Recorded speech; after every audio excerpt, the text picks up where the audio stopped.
Good morning, everybody. Are you having a wonderful morning? Or are you watching this later on in the afternoon or at night? Hopefully not after midnight. But hopefully whatever time of the day it is, whatever you're up to, it's a great, wonderful thing. And hopefully you're not dropping your pencils while you're talking.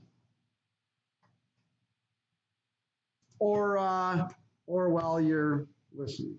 Anyway, we're going to start today and end today with another level of complication on equations. And feel free to watch this video at the speed that works best for you. Depending on how many examples you need, I'm going to do a good 3 or 4. But you watch and you participate at the speed that works best for you. Hopefully you'll have a wonderful experience, and I won't take up too much of your time, but just the right amount to teach you this concept. It's really a bunch of concepts you've already learned, all smushed into one kind of situation. Here we go. Get me out of the way here. All right. Let's just get rid of all this stuff. We don't need any of that. None of that's going to help you learn this concept. Okay. We've done equations. Do you remember how so long ago you had that wonderful experience of doing something like, let's see, m plus 3 equals 8, and you had to solve something like that. Remember how wonderful that was? Well, you know what? Those days are gone forever.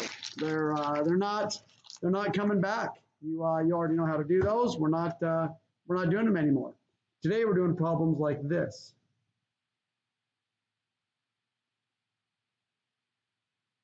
My job is to prepare you. I feel like my job really is more than anything to prepare you for what's coming in 8th and 9th grades and high school. So you see this problem, 3, and then in parentheses, f plus 8, parentheses equals 54. And I tell you that the whole idea is to solve for f, try to figure out at the very end of this problem, what does f equal? You're trying to isolate that f. As you look at that problem, and if it seems complicated, just trust yourself. You already know all the concepts to be able to solve for this. You know what the parentheses means. You know that when there's a number next to parentheses with nothing in between, you know that means multiply.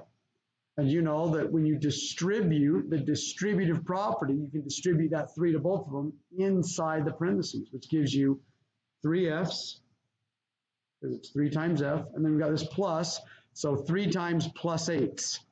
So when you multiply those out, you get 24, and that equals 54.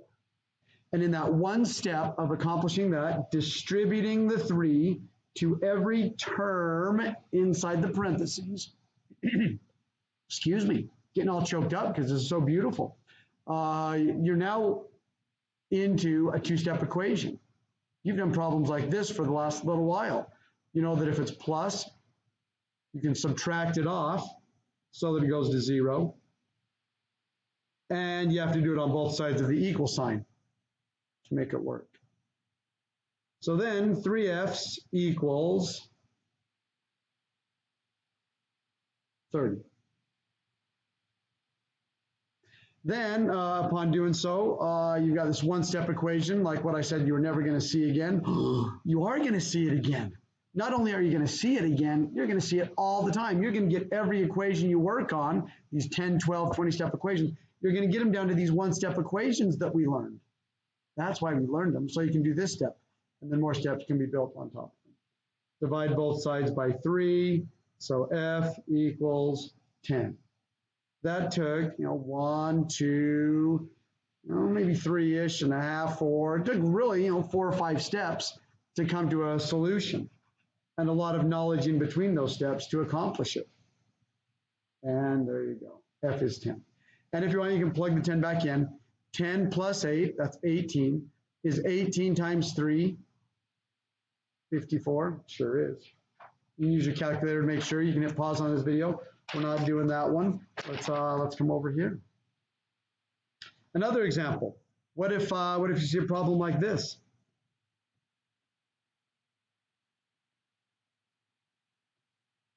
It's the exact same problem. All of these examples I'm going to show you today are the exact same problem. It's just, sometimes you're working with negative numbers, and sometimes negative numbers are no fun. So show your work. Always show your work. This negative 7 times negative 3 is a positive 21. We use the term show your work as teachers, but a better way to say it is write your steps. It's not that you're showing me, you're showing yourself, so that if there's a problem, you can go back and try to find your error. And negative 7 times these positive ones, a negative times a positive, negative, and 7 times 1 is 7 equals negative 175. Now we're back to these two-step equations that we've been doing. So you add 7 to both sides. Use your calculator on this, or you might get this one wrong. Because if you're negative 175 and you come up towards 0, 7 leaves you to negative 168, I think.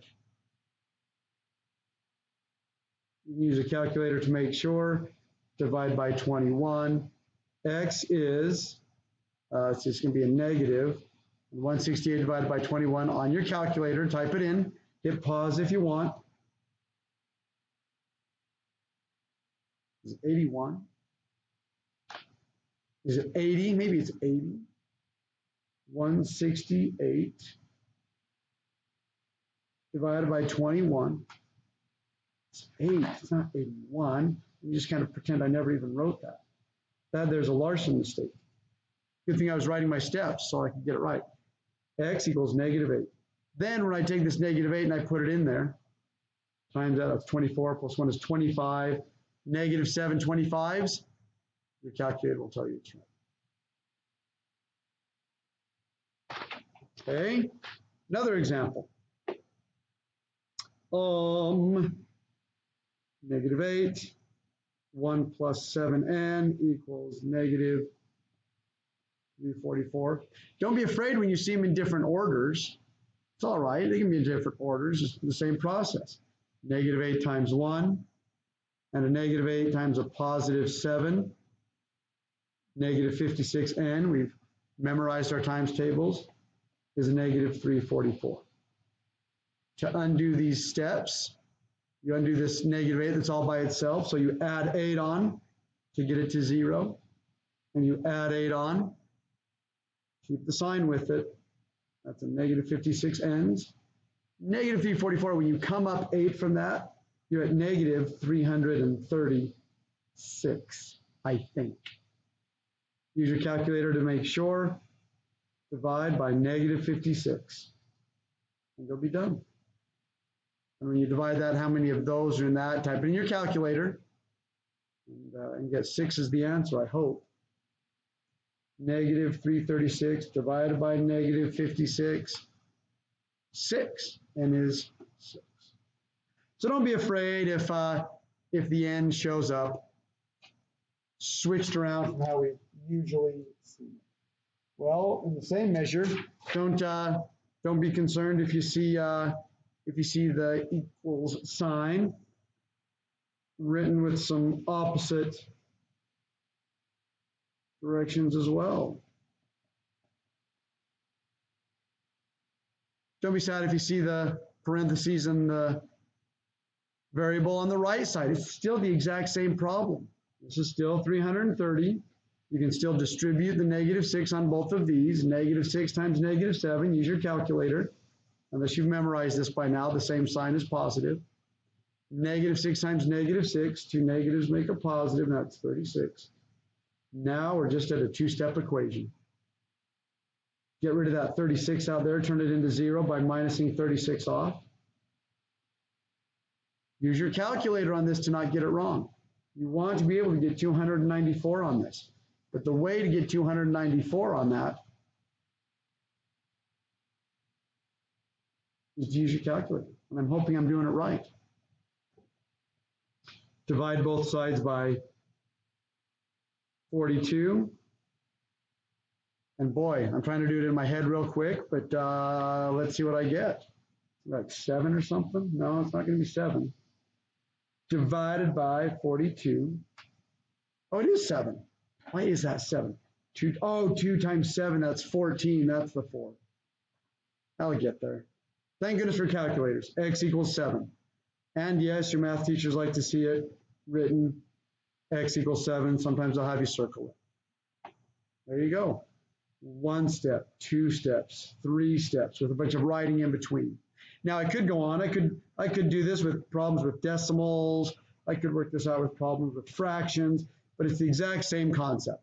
The concept of distributing a number to every term in the parentheses, and then doing the two-step problem. There you have it. So thanks for paying attention in terms of hopefully it's helpful to you. Hopefully this makes sense. If not, watch it again. This is called two-step problems with distribution. You can search that on the internet and see if somebody says it different or a better way than me. You can many ways to get this right. I'm just stalling to get to 11 minutes, and let's stop stalling now. You're wonderful. Have a great day. Thanks. Good to see you. Bye-bye.